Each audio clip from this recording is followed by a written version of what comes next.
about non-possession, about trusteeship,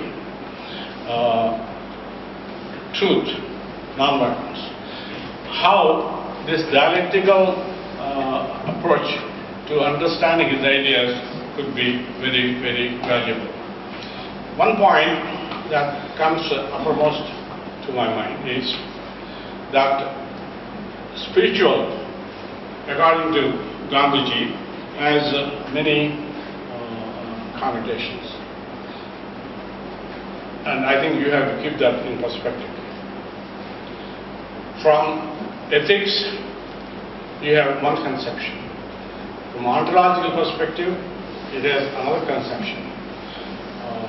From political perspective, it has a different conception. From a religious perspective, spiritual has a different conception. And Gandhiji had not said that all these three are relevant to each and every one. You may accept one, you may not accept the other.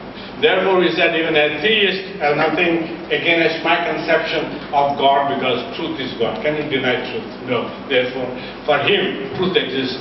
Therefore, for me, he is accepting God. So that is from that particular epistemological perspective, that's fine.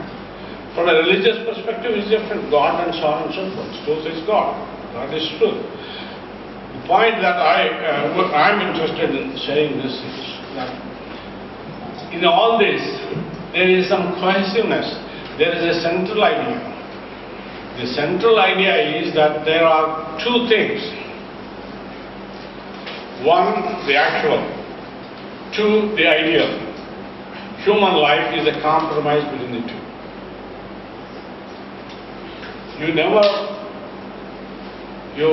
You are unlikely, I wouldn't say never, but that's the observation. You are not likely to be the ideal. And you would be not satisfied and content to be what you are.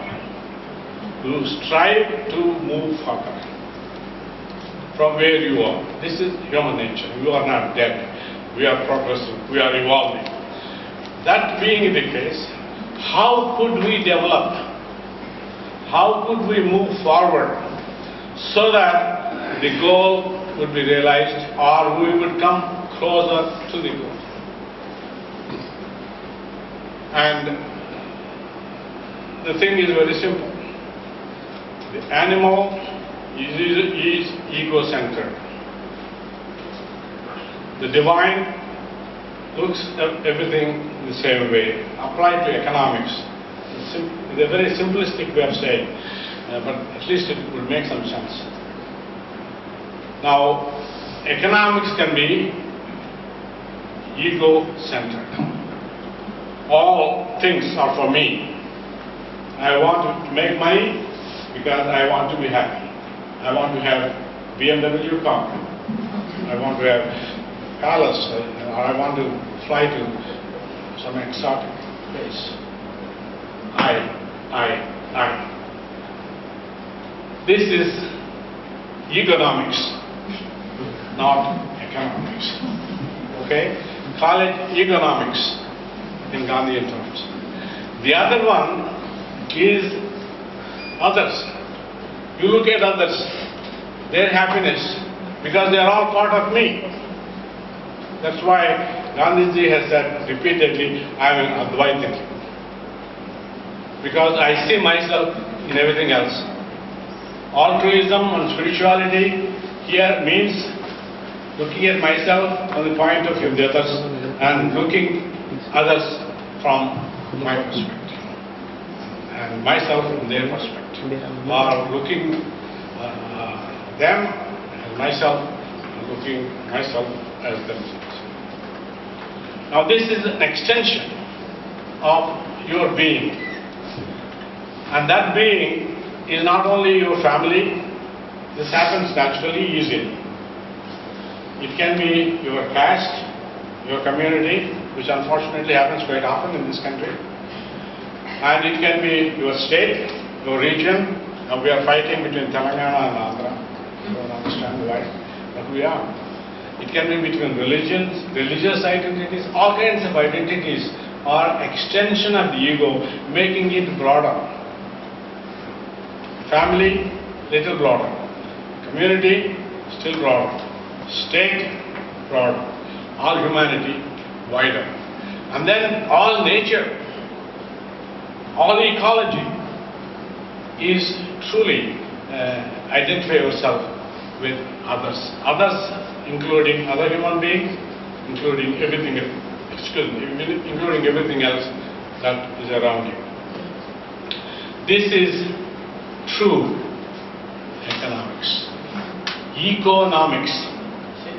Economics actually means economics. Economics.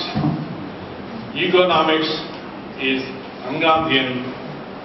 Economics is Gandhian. And you find it written all over. Whether you are talking about his trusteeship, talking about his non-possession, decentralization, take whatever you want in his economic program. Rural development. At every stage you can see that Gandhi is driving economics to be really economics or economics. Taking it away from economics, what it has come to be from the Western perspective. Today it is economics, not economics. And Gandhian economics is true economics.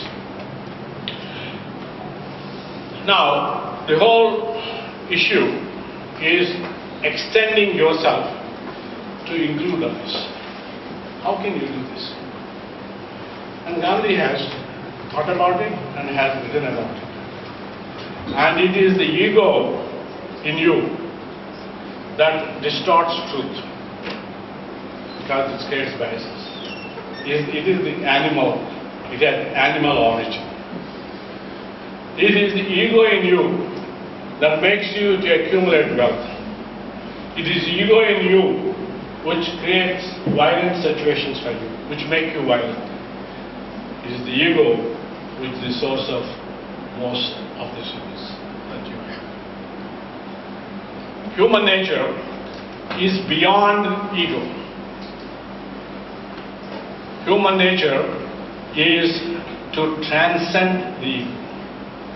How can you transcend the ego? Gandhi's formula is very simple and straightforward. He says, reduce yourself to nothing. Reduce yourself to zero. Zero is reducing yourself to nothing. So when this happens, so the formula for this again is ego transcendence. Deconstruction of the ego. You may use whatever words you want. For Gandhi, it is reducing yourself to zero, making yourself nothing. Which means don't act. Which means that you grow up your life, become non-existent. No. Gandhiji was talking about all the time about Nishkama Karma. All these ideas are in the Bhagavad Gita if you look at it in the right way. So Gandhiji, people say, was influenced by Ruskin, influenced this man. Of course he read them to a degree he was influenced, but his true inspiration came from his own native culture, from his own reading, from his parents. What about later? And as all of us know, that Gandhiji was inspired by the Bhagavad Gita for many, many years, almost until his death. Every day he will recite 19 verses from Bhagavad Gita relating to this topic. You see in chapter 2 of the Bhagavad Gita. And he was every day in his prayer meetings, he was reading those. So he was more than anything else influenced by the Bhagavad Gita. And many of the things I have been talking about to you today as Gandhian, they have their origin in a sense from the Bhagavad Gita. But he had translated them in such a way, he presented them in such a way, he applied them in such a way to actual life. He came out with extraordinary principles.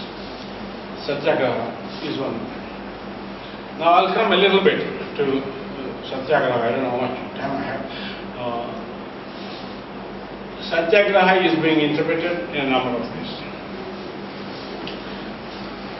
Satyagraha has, as you know, various steps by which you resolve a conflict. It is applied in a conflict situation. Mostly he had used for political, civil purposes. And you try to persuade through reason your opponent to agree with you. When you are disagreeing with him, you give him the arguments, the reasons why you are right, why you should accede to your demands, whatever they are, requests.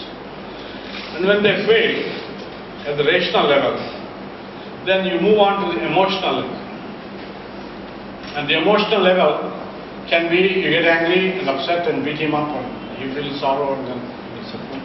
That's not it. At the emotional level, again following the same pattern. In order to love, in order to achieve, you must suffer on yourself, not on the others. Don't inflict suffering on others in order to convince them. You suffer yourself, that will convince other people of your intentions. Your intentions are good. You mean to realize truth. You mean that not to impose yourself on the others. So violence is imposing. But if you suffer yourself, the other person's defenses are down. He will be able to see, maybe has some truth in it. And if he is genuinely interested in knowing truth, he is honest, he is upright, he is like you, seeking truth, then he is very likely to agree with you. Provided he is also doing the same thing that you are doing. So this is a conversion at the emotional. So you suffer. And let him understand and bring this suffering to his attention. When another person is suffering without inflicting suffering on you, without causing any violence on you, he is suffering himself. When he does suffer himself, then the defenses of your opponent are likely to be down, and therefore he is more likely to see your point of view than he would by simple reason. The second one. Now, this is all that most of the people who have interpreted Gandhi have said. It is a matter of communication. Yes, I agree. It is a matter of communication. It does not end with a rational communication. It does not end with emotional conversion. Something more. This has not been appreciated as much as it should have been. Whether it is Erikson, who tried to interpret it from the perspective of a psychoanalyst, or whether it is Bondurant, or whether it is X, Y, G. And our lady is working on some such concepts.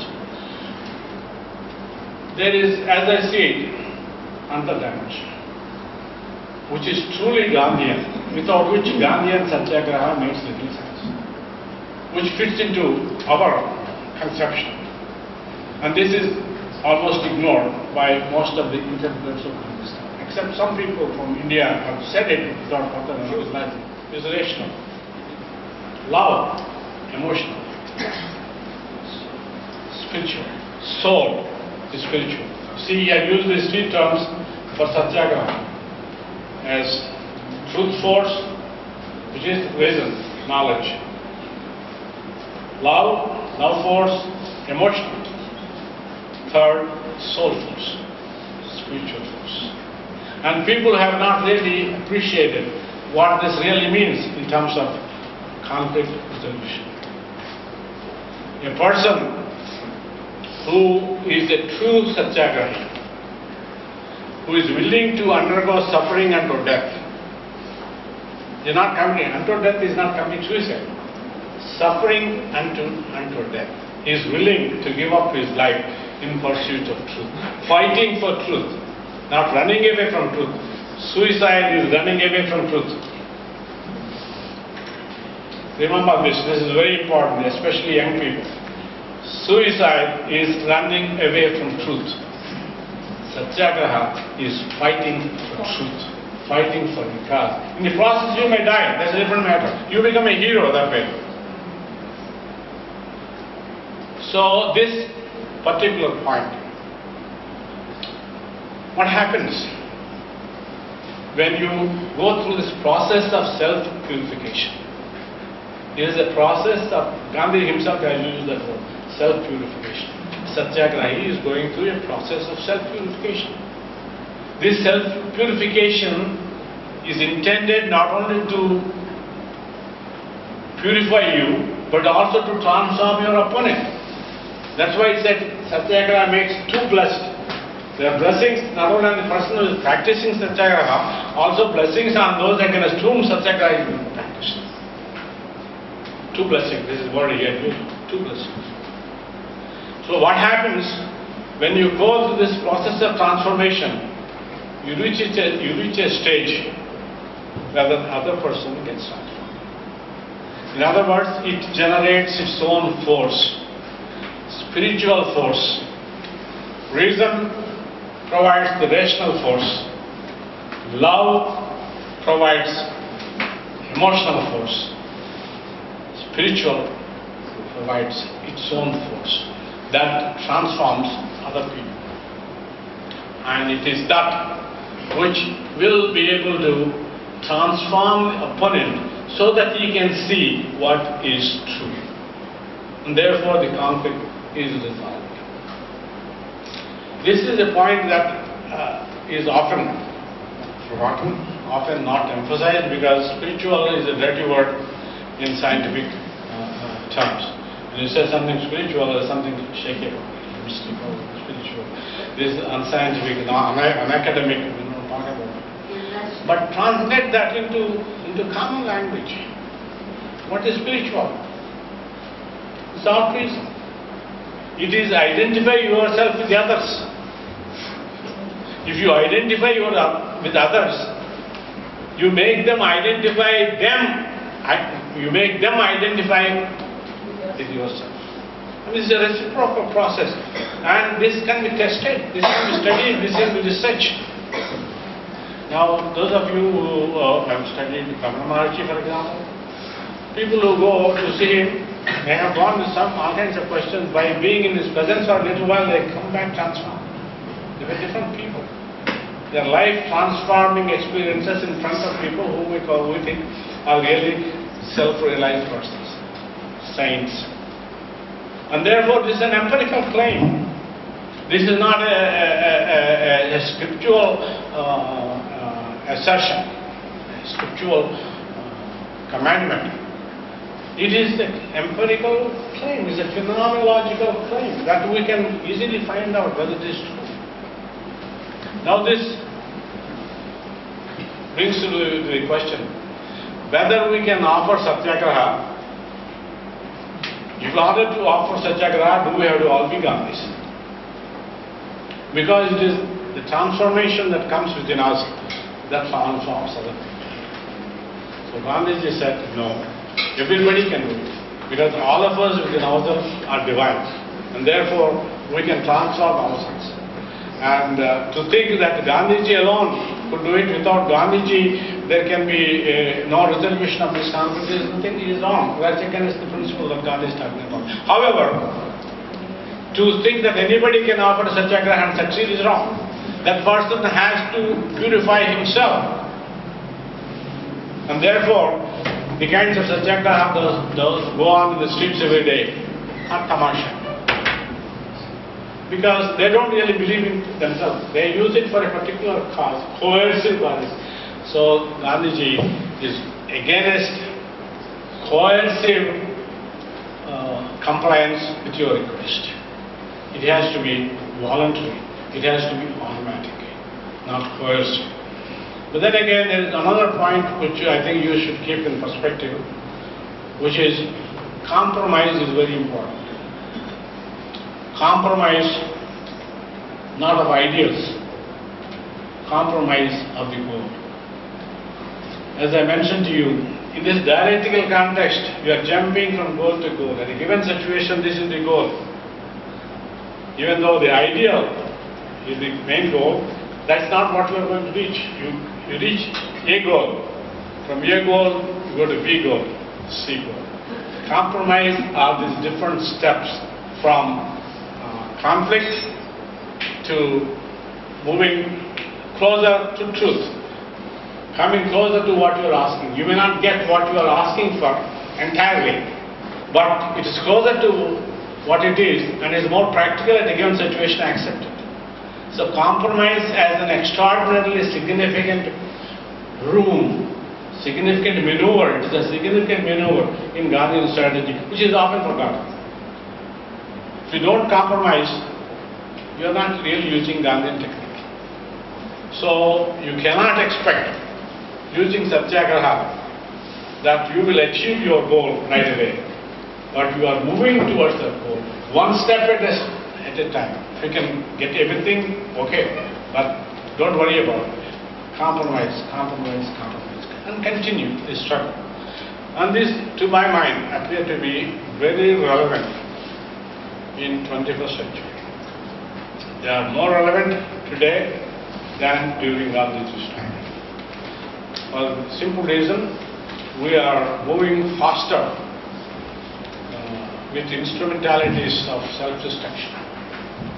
And 50 years ago, 100 years ago, this movement has gained strength and helped people to move towards the non-violent nature within us. There would have been less danger.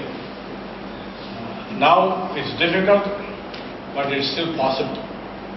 50 years from now, 100 years from now, if we don't move on this line, along this line, I am afraid it may be too late.